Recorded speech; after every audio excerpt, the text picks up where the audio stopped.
Our next and final presenter for today is our featured poet for issue 49, J. Scott Brownlee. He is the author of numerous award-winning chapbooks. His first full-length collection, Requiem for Youth Ignition Cap, was a finalist for the National Poetry Series. You certainly don't have to do this to get into the experience of this book, but you should take the drive down to Plano, Texas. Go down by the VFW hall, walk through the parking lot, down the path to the Llano River, find a comfortable spot, book in hand, a Llano Bridge up in the corner, maybe right about here, and read the book while you're there. I may be a little bit of a softie, but I think it adds a little something to the experience. You really should get there and try it. Ladies and gentlemen, without further hesitation, I would like to welcome J. Scott Brownlee.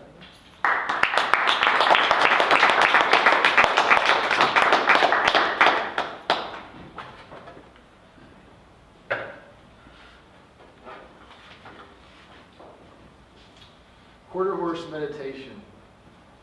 To watch her feed in the tall pasture grass is to render beauty tangible, physical. And if this mare could speak complete sentences, they would not complicate any more her aesthetics, which rely on silence. I have a given name no one will say, not even my mother. I see the spear grass turn blue in the freeze from the front coming in. The last light approaches as it has approached now for a millennium. The age of 33 quarter horses, give or take a few years. I am a man who imagines a God in his own flawed image. I am a knight swollen like a thick bruise with grasshopper chatter. Once I had a last name everyone remembered. It was metaphysics. It was desolation. It was what this horse said. Thank you all for being here. I think sometimes it's fun to let a poem talk before you do, because sometimes the poem does a better job. And just really excited to be here and read with some other awesome local poets. It's been a while since I've done a reading, and they're really fun. And thanks to everyone at Malvern for hosting. You always do a great job. I was telling my friend before this started, this is like the best bookstore for thousands of miles. You know, if you really think about it in terms of books that have poetry, A, and then B, so many good things. So definitely pick up a couple, check out the issue. I'm just gonna read a couple of poems. I feel like y'all want to talk to each other far more than you want to listen. It's a nice day too, right? So we should let the sun hit us before it goes down. I'm going to read that poem I just read you, Quarter Horse Meditations, in a quick little sequence of 4 poems. I'm not going to read them all to you. I'm just going to read the next one. And the way that they're linked is that there'll be a kind of an animal or an entity mentioned in one poem that gets followed in the next one. So in that one you heard about a grasshopper. So this next one's in the voice of a grasshopper. So do your best to imagine if there was a grasshopper that spoke what it would say, and this is an attempt at that, grasshopper meditation. 6-legged spawn of the sun's fluorescence, I'm a friend of absence, and the shit bequeathed me. Given options of how to best use my power, I choose sudden ruin on this dandelion. I have a green laser deep in my chest, I'm intent to fire. I raise the pasture easily, and the grass feels my wrath in the dirt beneath me burned a lifeless color. The greatest thing about my voice is its singularness. Is that English even? If not, imagine it. I am the name hidden within God's name in the Old Testament. I am retribution. I rub my legs together twice for a resurrection, 3 times for ascension. I have these wings I never use. black spit the color of bullet shrapnel. And goddamn, I'm tired. So being from Llano, and thanks James for actually going to Llano, that's the only sell of my poems that I've ever had someone give that was like, go to Llano. There's not a lot there. I feel like I'm kind of known as like the catfish poet because there's all these catfish in the poems, and it's not my fault. I mean, I was driving by where James has been, and one day there was this clothesline, there were just these giant catfish heads hanging out to dry on it. So it's like, I mean, of course I have to be that, right? It's like, that's what's there. But in the spirit of that, I wanted to read you kind of like a new catfish poem, since I'm the catfish poet. In the second book I'm working on, there's the middle of it, there's a speaker named Aaron Anderson, who's an itinerant poet. He sort of sells meth some. He's good and bad. He's kind of an amalgamation of different people I knew growing up. This is a poem in his voice. At this point, he's not a person. He's kind of in the underworld. He's kind of descending, and he's a catfish. He's kind of been reincarnated. This is called Aaron's Self-Portrait as Giant White Channel Catfish. Down where the devil is, I am the demon speaking my truth. Slime, ugliness, and the spiny black fins of the anti-righteous. My body white, weathered, wide, albinic, I recline near the spring's mouth and set traps near it to catch crawfish hatchlings. Each dead carcass treats me better than a live one. My mother would have eaten me if she got that hungry. I'm in love with the Coke bottle rusting 5 feet from my territory, and sometimes carry on drawn-out conversations with trash bags and Ziplocs. They are fascinating. Once I learned I can sing Willie Nelson lyrics on account of the fiberglass boats above me blaring country music. So I guess you could say I'm a country catfish. That would be sensical. Still, I have dreams of leaving here, retiring to the Hudson River. I hear the catfish there taste terrible, so I like my chances with that relocation. Too many people will flash fry me here.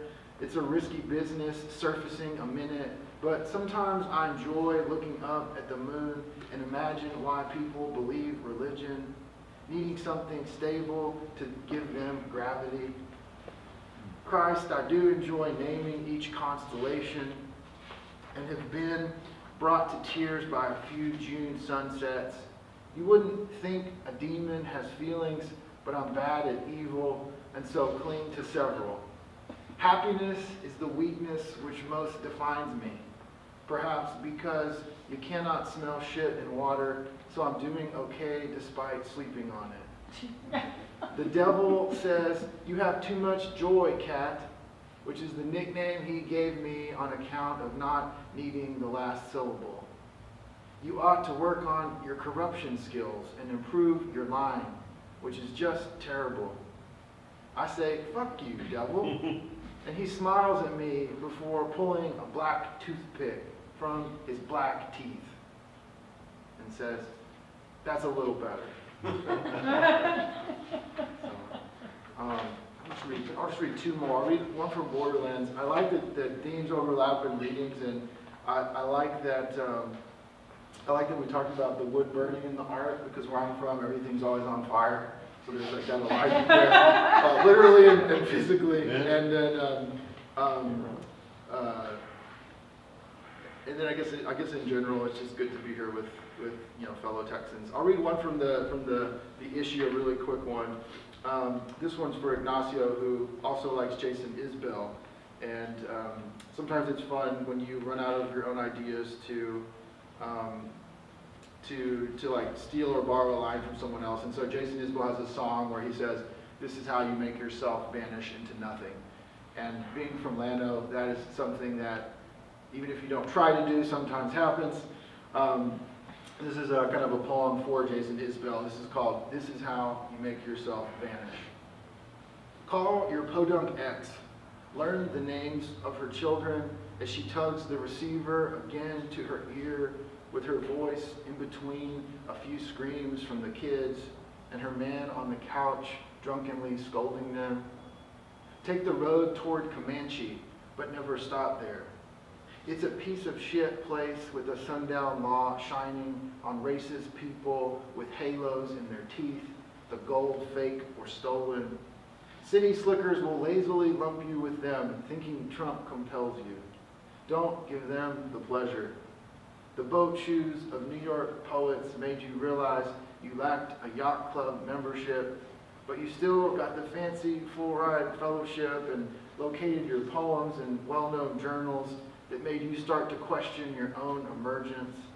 Were you white-collar yet and too posh to notice Mikey Lee from high school who cooked flawless crystal in Walmart parking lots? Did your first girlfriend Mary discover condoms after 7 children, or just have another because Christ bid her multiply my church without mentioning them? Did you stop to notice cashing in your big grant from an oil heiress who has never met you? You did not, you couldn't. And yet, not writing anything seemed ultimately a worse betrayal. There was never a time when you heard someone else in class, and I should say, so this is grad school, basically, if you're wondering. Like, what is he even talking about? Grad school. There was never a time when you heard someone else in class read a poem about rural Texas. And there never would be if you hadn't once workshopped Hosea 4:3 with a student glaring at the lines on the page, realizing a poem with French quotations didn't add up to more than a poem concerning broke rural people. It's too complicated, is what you remember that rich student saying.